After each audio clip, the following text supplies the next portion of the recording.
Hello everyone, welcome back to my channel. আজকে তোমাদের সাথে আমি একটা রেসিপি ভিডিও শেয়ার করব, ফুলকপির ভর্তা। এটা তোমরা গরম ভাত, রুটি, লুচি, পরোটা যে কোনো আইটেমের সাথে খেলে দুর্দান্ত লাগবে, আর বানাতেও খুবই সহজ। তো চলো আজকের এই রেসিপিটা বানাতে কি কি ইনগ্রিডিয়েন্টস লাগছে সেটা তোমাদেরকে দেখিয়ে দিই। প্রথমেই লাগছে ফুলকপি। জলে হালকা লবণ দিয়ে ফুলকপিটাকে ভাপিয়ে রাখতে হবে। আর নিয়েছি 2টো টমেটো, কড়াইশুঁটি, ধনেপাতা কুচি, গ্রেট করে রাখা নারকেল, পেঁয়াজ কুচো, আদা, রসুন, কাঁচা লঙ্কা, গোটা জিরে, কালো জিরে, লবণ, হলুদ, অল্প একটু চিনি আর পরিমাণ মতো সর্ষের তেল।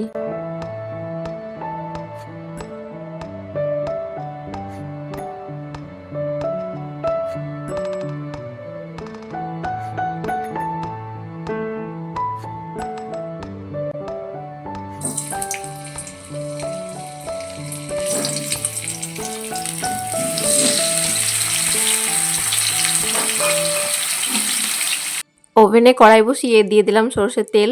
তেল গরম হয়ে এলে আগের থেকে ভাপিয়ে রাখা ফুলকপিগুলো 3 থেকে 4 মিনিট হালকা একটু ভেজে নিয়ে তুলে রাখবো।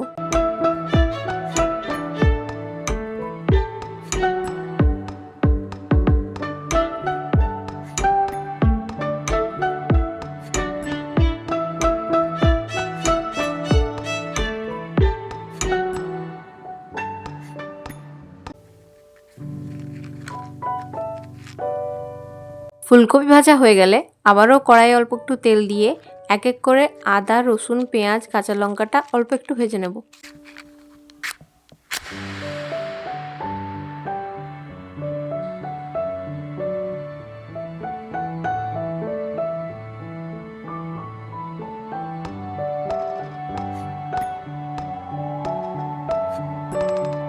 এরপর আগে থেকে কেটে রাখা টমেটো, ভেজে রাখা ফুলকপি, আদা, রসুন, পেঁয়াজ, লঙ্কা একসাথে মিক্সার গ্রাইন্ডারে এরকম একটা মিহি পেস্ট বানিয়ে নেব।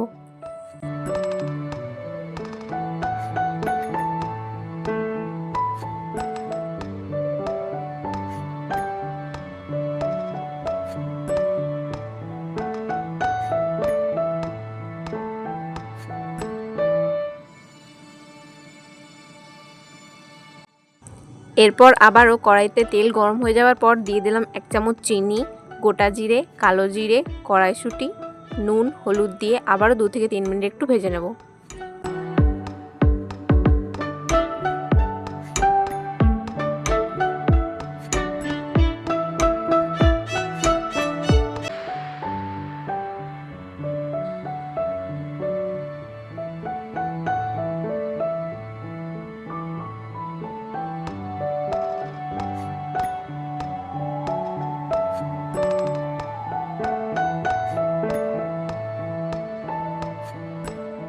দু থেকে 3 মিনিট কড়াইশুঁটি ভেজে নেওয়ার পর দিয়ে দিলাম গ্রেট করে রাখা নারকেল আর টমেটো ফুলকপির পেস্ট। দেওয়ার পর এটাকে কন্টিনিউ নাড়াচাড়া করতে থাকতে হবে যতক্ষণ না মিক্সচারটা কড়াই থেকে ছেড়ে ছেড়ে আসছে।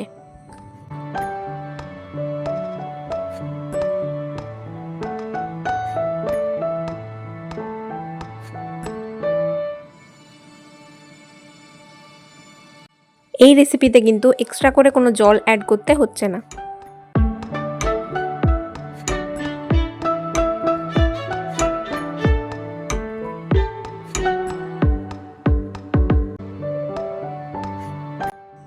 রান্নাটা প্রায় হয়ে এসেছে। এরপর ওভেনটা অফ করে দিয়ে দিলাম ধনেপাতা কুচি, অল্প একটু কাঁচা সরষের তেল দিয়ে ভালো করে মিক্স করে ঢাকা দিয়ে রেখে দিয়ে কিছুক্ষণ পর নামিয়ে নেব।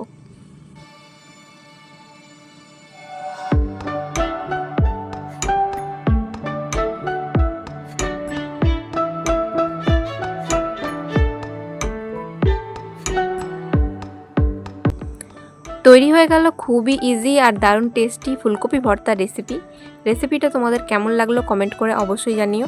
দেখা হচ্ছে নেক্সট ভিডিওতে। আজকের মতো টাটা।